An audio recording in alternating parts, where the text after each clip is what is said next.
Hey there, I'm Douglas as usual, and today I'm joined with Kaylin. So great to have you today, Kaylin. Thanks for having me. So we were just catching up and talking for the first time. It was really a pleasure getting to know you and just dive in and chat about stuff that I'm passionate about.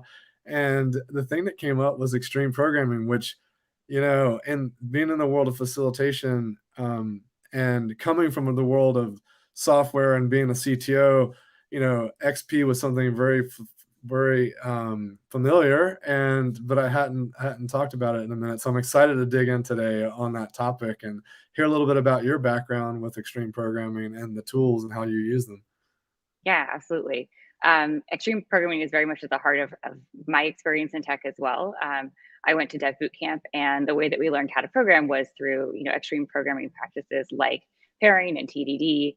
And so for me, it very much informed my entire perspective on product management as well.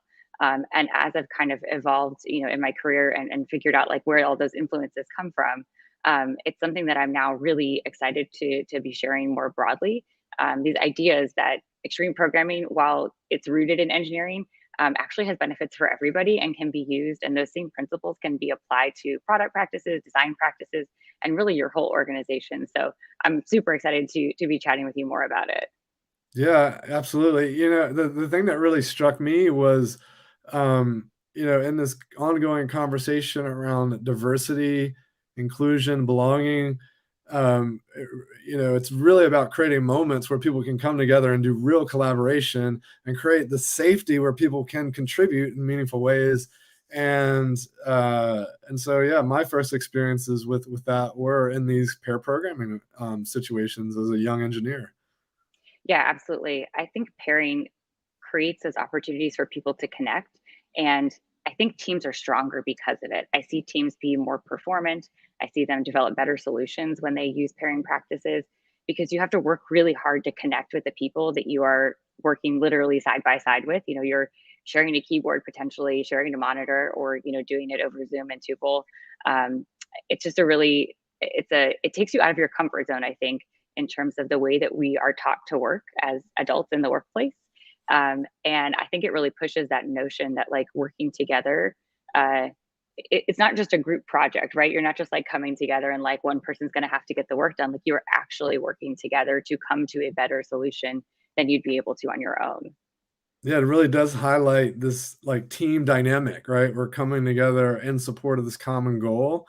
And, as you were speaking, it reminded me of those moments and how I would pick up little tricks. I would watch my teammate use a hotkey that I didn't know about, or, whatever it was, how they had mastered some section of the IDE or whatnot. And if you think about that, the point you're making around how it applies to other parts of the organization, it's the same thing, right? We have little tricks about how we approach problems, and we can learn how all of us break down things into different sense making approaches, or where we structurally consider problems. I mean, you name it, right? If we're watching other people do those things and we're sharing those moments, well, we all grow. Yeah, absolutely. I think, pairing by another name, if you think about including non engineers, could be called your product squad. So bringing together product design and engineers to share knowledge, talk about a solution, come up with, what are the options that we have. And I guarantee your solution will be better for it because there's no way to have a conversation about what your possibilities are if you don't include design and engineering, and actually get to one that's worthwhile. So to me, like that's just cross-functional pairing. That's right. And it's funny because, the the the world is riddled with stories about, companies, especially in the days of waterfall. And I was around during those days watching, marketing folks kind of define a product. And we used to refer to it as like box driven design. So like Mm, let's design the box for the software, and then you build everything to that. And that's like doesn't leave any room for discoveries or other people's capabilities or intelligence to be added to where we take things. yeah, I think the marketing example is interesting too because While like, in a classic example, a product squad is described as your, product manager, designer, and engineer. I think in a lot of organizations, it's worth considering who else should be in your squad. If you are data heavy, having one of your data scientists, having one of your machine learning engineers, like that can be really important. Also including marketing. If marketing is a huge part of your product and how you guys are engaging with users, having them be in the product squad could be really valuable, and make sure that you guys are really aligned as you are hopefully goal towards the same, outcomes that you're trying to achieve. Yeah, that's right. I've seen it cut both ways. I've seen, marketing design, like design or conceptualize something that can't be built. And I've seen people build things that then are like, we can't, no one wants this. We can't market this. And so Yeah. having those conversations earlier is always better. Yeah, and that's kind of the goal of that product squad, right? Each person has a responsibility, has something that they are responsible for representing in that group. So for engineering, it's feasibility. Can we even build this thing? For design, it's usability. And I would also say likability. I think having it actually be desirable in the marketplace is really Mhm. crucial for a product success. And then from the product side, is this valuable? Will someone actually pay for it? And is it viable for our business as well? It's really about balancing all of those components, and you can't do that if you're not working together. That's right. I always refer to it as the three-legged stool. It's like if you if those legs aren't well balanced, it's going to be an uncomfortable sit. Yeah, absolutely. So I want to come back. You mentioned TDD, and some of our listeners might not know what that is. And when you said that, it really rung a bell for me because I just connected all the work that I'm doing now to like some of the formative times for me as a professional. And so I really want to touch on that. And TDD is test driven development, meaning that we write our tests before we go and build something, which is great because we get a really good understanding of like we kind of verify our assumptions, right? If we're rather than going and doing all the hard work and making everything actually work, let's write some really simple code just to kind of demonstrate what we expect or what kind of like lay out our it helps lay out our assumptions, which at a young age doing that stuff helped me understand that this benefit of like kind of like putting my ego aside and like being willing to test the assumptions and then the beautiful power of other people being able to come in and show me where I'm wrong early, which saves me work in the long run. So I wanted to hear a little bit more from you around this TDD because it really kind of rang a bell for me. Yeah, I love the way you describe it as testing assumptions, because it like perfectly aligns to kind of how I think about the parallel product experience. When we're thinking about customer problems and opportunities, we put out hypotheses. We say, here's an idea, here's what I think could happen. And I think what's really interesting is that similarly, there's no ego about it. We don't care if we're right or wrong about that hypothesis. We just want to find out how to move forward. And so forming that hypothesis is part of the process of really getting to what is the right solution, and doing it quickly, because we're not building a solution and then taking it to people and asking them if that's going to work for them, but going out and doing user interviews, doing it regularly, continuously, and making sure that that's something that we're validating. And I think both of those really start to speak to both speed and quality. When you are writing tests up front, when you're working from hypotheses instead of solutions to start, you are able to validate those assumptions more quickly. And once you get to that solution, it's higher quality, and more extensible. So to me, like those things really like fit nicely together. Yeah, absolutely. And it really comes down to, we had talked about this, whether it's pair programming, mob programming, or even I feel like the test driven development in a lot of ways is a way of helping understand how the stuff you're about to write is going to be kind of I would say interact with the team or other, you start to unravel some of these questions you might have about integration points and around, it's a form of collaboration in a way, even though it's an individual activity. And so I'm really curious if folks that are listening have thoughts on how cross-functional collaborations impacted their work, or maybe as we hear from them, you might have some other anecdotes or stories around how you've seen it really turn a team around or make a big difference. Yeah, I think what you're saying about this, TDD and pairing being about, collaboration, they require a lot of communication. And so to me, it's a setup that forces people to express their ideas and thoughts more often. And by doing so, the team has a better shared knowledge of what they're working on, the problem they're solving, what roadblocks they've run into, and all of those things. When you can create a better and bigger sense of that shared knowledge about your problem space, you also get better solutions in that way. So to me, like, these things just require so much collaboration and communication that you get teams that are more higher functioning and more performant by the nature of the fact that they are talking about these things way more often than teams that are not doing these practices. So it's been really interesting seeing this happen, with clients that I've worked with teams I've been on. Again, like, introducing some of these practices, within the XP framework, but maybe not without putting people through like a full XP transformation.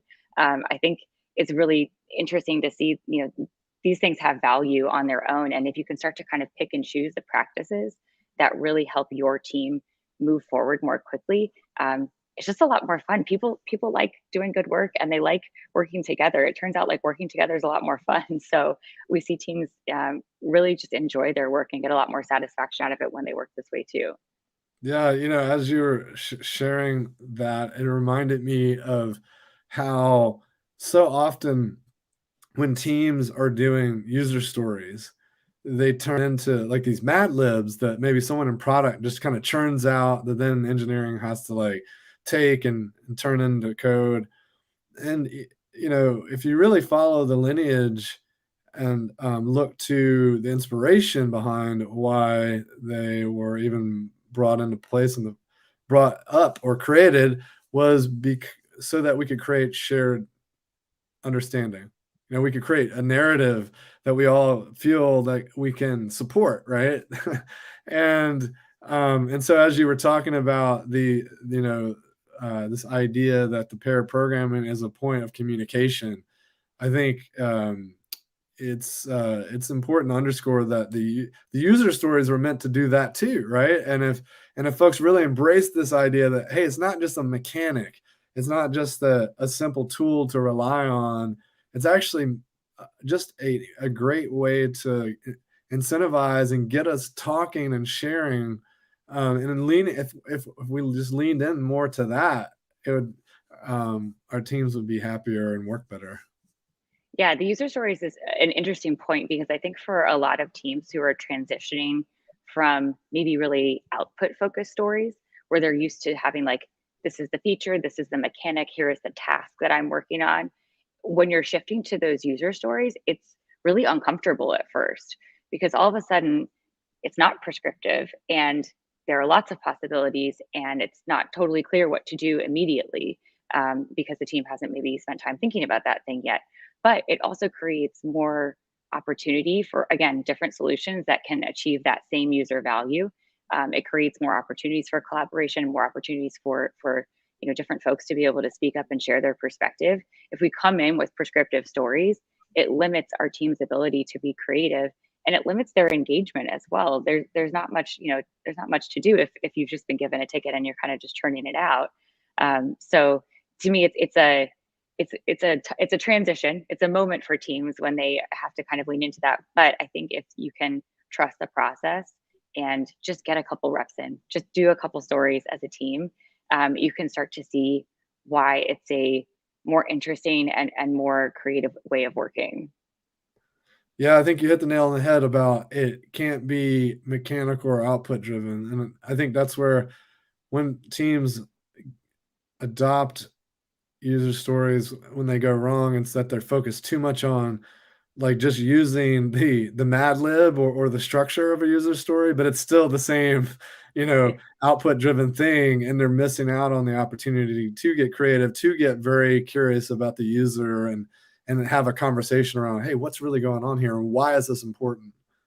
Yeah, I'll never forget, we had a user story that was like, "As a user, I need a button that lets me do this." And we were like, "Oh my god, this is I need not a it." yellow button. Yeah, yeah. Or but please tell me what it should look like. So, and it's like, okay, why do you need this button? And it's through that questioning, that exploration of why do we need this, that we actually get to the true problem that a user is having, the true need and the true opportunity. And maybe it's not a button at all. Maybe it's something totally different because that's not actually the problem they're having. And so I think it's really important to push teams to have those conversations so that, again, they can design the solution that makes the most sense for the architecture, for the business, for the user, all of those things. If we just give, prescriptive tickets, um, we don't get there.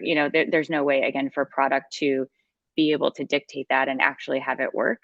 It has to be a collaboration, and the user story is the way that we can come together around what actually needs to get done, but let everyone bring their respective knowledge to it.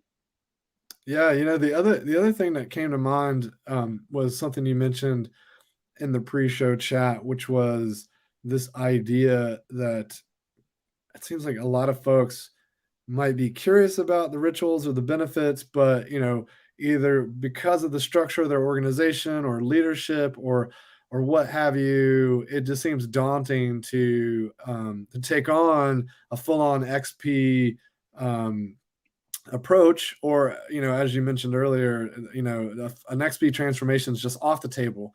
And so I'm curious if you've got any advice for folks of how they maybe dip their toe in the water, start to see some of the benefits without having to, just kind of give up because they can't just do it all.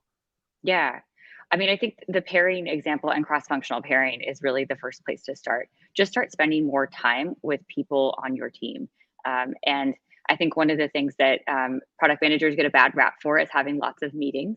And so I really encourage, if you are the person setting this meeting, call it a working session because that's what it is. You guys are actually going to be working through something together. And I think, really good, set an agenda, let people know what to expect, let people know what you're trying to accomplish, set an outcome for your meeting, your working session. And I think once people can start to see that, like, these meetings, this time spent together is valuable working time, you can start to get more of that time together as a team. So that's always a great place to start. The On the other end of the spectrum, I would say talking to users and including your team in that process. Um, I wouldn't say you should invite everybody to every user interview that you have, but invite them to come to some of them and make sure that you're sharing, as a product manager, make sure you're sharing the learnings from those user interviews. So again, that shared knowledge is being built and shared by the whole team. Wow, really great advice. And some of it really resonated deeply because it's like stuff that we talk about at magical meetings.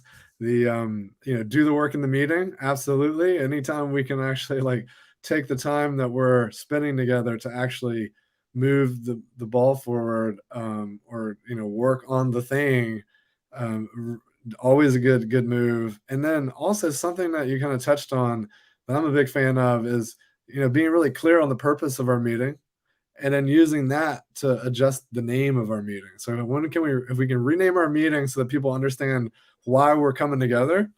So you call it a working session or call it a whatever, but that can really help people come in with better expectations and being excited to do the work. So I love, it's touching that you have the same advice. And I think it's also great to hear that folks are still pushing extreme programming and working with teams to make them or help them understand the benefits of working in these ways. I feel like we are definitely entering kind of like the next phase of XP where we really do start to think about how those XP principles can apply to all disciplines in a tech organization. So I've always loved XP. I'm super happy that it's, continuing to be a topic because I think it's truly, truly valuable for teams and organizations. Well, I love the work that you're doing, and it was a nice blast from the past, and certainly brought up some fond memories. So thanks for that, and it's been a pleasure chatting. Yeah, thanks for having me.